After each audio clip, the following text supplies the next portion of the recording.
तो दोस्तों आज हम फिर से आपके लिए लेकर आए हैं देश दुनिया की तमाम ताजा बड़ी खबरें। सबसे पहली बड़ी खबर में आपको बताएंगे दोस्तों कि मोदी सरकार को शक्तिशाली देशों से लगा झटका। शक्तिशाली देशों की रैंकिंग में इंडिया को टॉप 10 से फोर्स ने किया बाहर। मुस्लिम देश हुए शामिल, मोदी सरकार की उड़ी नींद। दिल्ली विधानसभा चुनाव में आजम खान को लेकर अखिलेश यादव पर बरसे असदुद्दीन ओवैसी। बोले आजम खान को यूपी में सजा हो गई और अखिलेश यादव पर एक मुकदमा तक दर्ज नहीं हुआ। दिल्ली में विधानसभा चुनाव के बीच छत्तीसगढ़ से भाजपा के लिए बुरी खबर। बीजेपी के घर में कांग्रेस ने लगाई सेंध। भाजपा प्रत्याशी ने नामांकन लिया वापस। कांग्रेस का कैंडिडेट निर्विरोध जीता। महामंडलेश्वर बनने के लिए ममता कुलकर्णी ने चुकाए थे 10 करोड़ रुपये, खुल गई पूरी सच्चाई। महाकुंभ में भगदड़ के बाद पोस्टमार्टम हाउस के बाहर लगी हजारों की लाइन, नहीं दिया जा रहा सब, अखिलेश यादव ने उठाए सवाल। दिल्ली में बीजेपी के लिए वोट मांगेंगे सिंगर मिक्का सिंह। कुछ घंटे पहले ही आपके लिए मांगे थे वोट, बदल गया कुछ घंटों में मन। उजागर हुई दिल्ली दंगों की कहानी। सालों बाद पुलिस पर कोर्ट ने लिया एक्शन। एसएचओ के खिलाफ एफआईआर दर्ज करने का दिया आदेश। बीजेपी नेताओं की वजह से दिल्ली में भड़के थे दंगे, अब कई बीजेपी नेताओं को होगी जेल। तो दोस्तों सभी खबरों को आपको एक एक कर बताने वाले हैं। वीडियो को लाइक कर चैनल को सब्सक्राइब कर दें। इसी बीच पर तो दोस्तों अगली खबर की ओर, तो मोदी सरकार को लगा बड़ा झटका। फोर्स ने शक्तिशाली देशों की रैंकिंग में इंडिया को किया टॉप 10 से बाहर, मुस्लिम देशों को किया शामिल। दोस्तों आपको बता दें कि फोर्स से मोदी सरकार को बड़ा झटका लगा है। दरअसल आपको बता दें कि फोर्स ने 2025 में दुनिया के 10 सबसे शक्तिशाली देशों की रैंकिंग जारी की है, जिसमें भारत को टॉप 10 से बाहर रखा गया है। ये सूची कई महत्वपूर्ण पैमानों पर आधारित है, लेकिन भारत जैसे विशाल आबादी, चौथी सबसे बड़ी सेना और 5वीं सबसे बड़ी अर्थव्यवस्था वाले देश को बाहर रखने के कई सवाल उठ रहे हैं। फोर्स ने बताया है कि ये सूची यूएस न्यूज की तरफ से तैयार की गई है और रैंकिंग के लिए 5 मुख्य पैमानों का उपयोग किया गया है। इस सूची को किसी भी देश में उसके नेता, आर्थिक प्रभाव, राजनीतिक प्रभाव, मजबूती, अंतर्राष्ट्रीय गठबंधन और मजबूत सेना के आधार पर तैयार किया गया है। वहीं आपको बता दें कि इसमें अमेरिका, चीन, रूस, कनाडा, यूके, जर्मनी, दक्षिण कोरिया, फ्रांस, जापान, सऊदी अरब और इजराइल को शामिल किया गया है, जबकि भारत को इससे बाहर निकाल दिया गया है। तो ये बड़ी अपडेट आ रही दोस्तों। इसी बीच पर तो दोस्तों अगली खबर की ओर, तो महाकुंभ में भगदड़ के बाद देश के लिए दुखद समाचार। पोस्टमार्टम हाउस के बाहर लाइन में खड़े दिखे परिजन, नहीं दिया जा रहा सब। दोस्तों आपको बता दें कि उत्तर प्रदेश के प्रयागराज महाकुंभ में भगदड़ को कई दिन बीत जाने के बाद भी पीड़ित श्रद्धालुओं की परेशानियां खत्म होने का नाम नहीं ले रही हैं। जिन लोगों के परिजनों की इस भगदड़ में जान चली गई थी या फिर जिनके परिजन खो गए, वह दर दर की ठोकरें खाने को मजबूर है और सरकार उनकी बिल्कुल भी हेल्प नहीं कर पा रही है। दरअसल आपको बता दें कि कुछ लोग अपने खोए हुए परिजनों को ढूंढने में जुटे हैं, तो कुछ लोग अपने परिजनों के शवों को पाने के लिए अस्पताल के बाहर लाइन में लगे पड़े हैं। इस संबंध में उत्तर प्रदेश के पूर्व मुख्यमंत्री अखिलेश यादव ने सोशल मीडिया पर एक ट्वीट किया है और योगी सरकार को आड़े हाथों लिया है। उन्होंने कहा है कि भगदड़ के करीब 18 घंटे बाद भी प्रशासन मृतकों का आंकड़ा जारी नहीं कर पाया है। प्रशासन ने पहले भगदड़ में 30 लोगों की मौत बताई थी, जो बिल्कुल झूठ थी। मौतें ज्यादा हुई हैं और अब प्रशासन सब देने के लिए लोगों को तैयार नहीं है। तो ये बड़ी अपडेट आ रही दोस्तों कि महाकुंभ भगदड़ में भी बड़ा घोटाला सरकार करती हुई दिख रही है। इसी बीच पर तो दोस्तों अगली खबर की ओर, तो दिल्ली में विधानसभा चुनाव के बीच बीजेपी के घर में कांग्रेस ने लगाई सेंध। भाजपा प्रत्याशी ने नामांकन लिया वापस, कांग्रेस निर्विरोध जीती। दोस्तों आपको बता दें कि दिल्ली में विधानसभा चुनाव के बाद दिल्ली में विधानसभा चुनाव के बीच छत्तीसगढ़ से भाजपा के लिए बुरी खबर नगरीय निकाय चुनाव को लेकर आई है। दरअसल आपको बता दें कि छत्तीसगढ़ के नगरीय निकाय चुनावों में जहां भाजपा के प्रत्याशी निर्विरोध निर्वाचित हो रहे हैं, तो वहीं दूसरी ओर आरंग विधानसभा के समौदा नगर पंचायत में वार्ड नंबर 15 के भाजपा पार्षद प्रत्याशी हेमलाल मीरी ने अपना नामांकन वापस ले लिया है। उनके नामांकन वापस लेने की वजह से कांग्रेस प्रत्याशी सत्येंद्र चेलक निर्विरोध पार्षद चुने गए हैं, जिसके बाद भाजपा में खलबली मच गई है। इसी बीच पर तो दोस्तों अगली खबर की ओर तो महामंडलेश्वर बनने के लिए ममता कुलकर्णी को चुकाने पड़े 10 करोड़ रुपये, खुल गई सारी पोल। जब दोस्तों आपको बता दें कि ममता कुलकर्णी को अब किन्नर अखाड़े की महामंडलेश्वर के पद से हटा दिया गया है। बताया जा रहा था कि ममता ने महामंडलेश्वर के बनने के लिए 10 करोड़ रुपये दिए थे।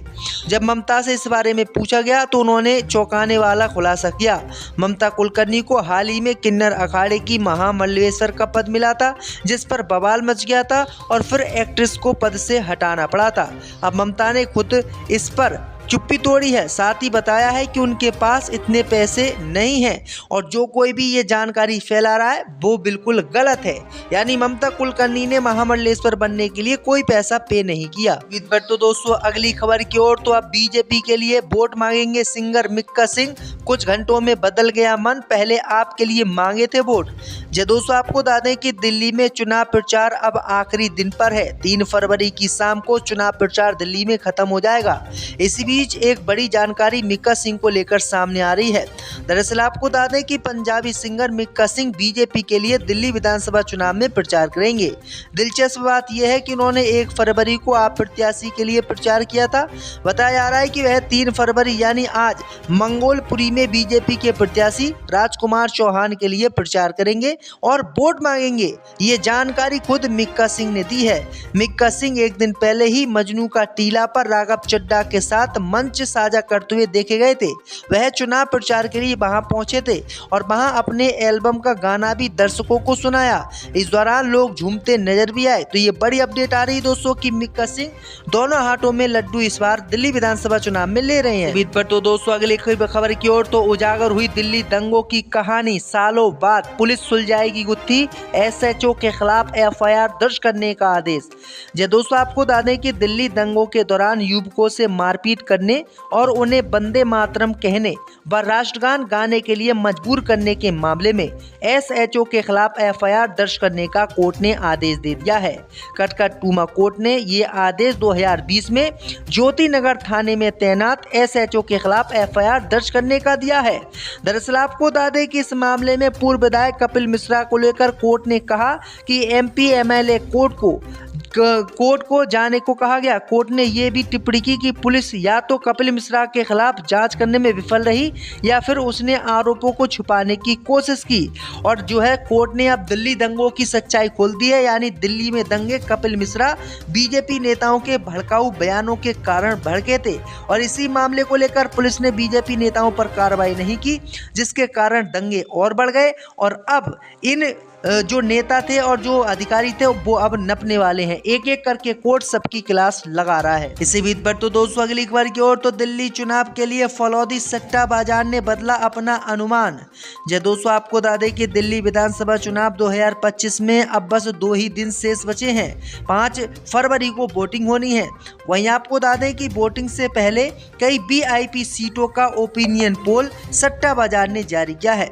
सट्टा बाजार ने बताया है कि दिल्ली विधानसभा चुनाव में इस बार आम आदमी पार्टी 50 से 55 सीटें जीतेगी, जबकि 12 से 15 सीटें बीजेपी जीत सकती है और कांग्रेस पार्टी 3 से 5 सीटें जीत सकती है। यानी कांग्रेस पार्टी का हाल अच्छा नहीं रहेगा।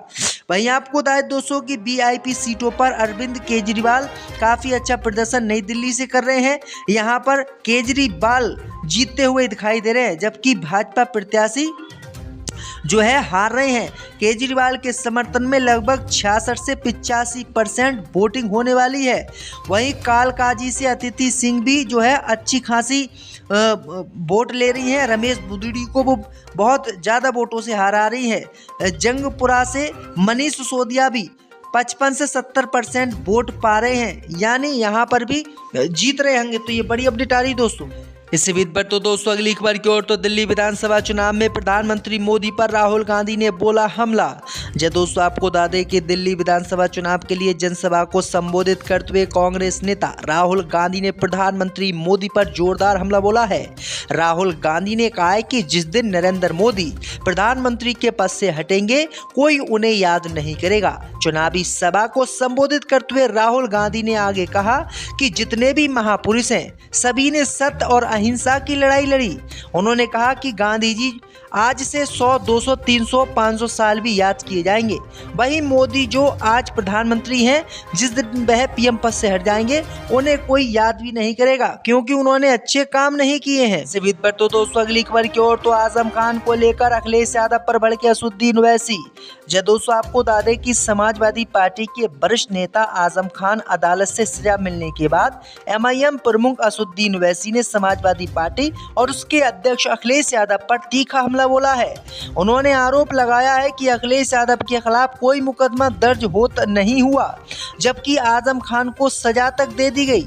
ओवैसी ने आगे कहा कि तुम्हारे अखिलेश भैया जिसके लिए तुम गुलामी कर रहे हो वह सिर्फ अपना भला देख रहे हैं। तुम्हारा मुकद्दर सिर्फ दरी बिछाना रह गया है, लेकिन अब हम किसी के लिए दरी नहीं बिछाएंगे बल्कि अपने और अपनी कौम के लिए लड़ेंगे। असदुद्दीन ओवैसी ने ये बड़ा बयान जो है दिल्ली विधानसभा चुनाव में दिया है।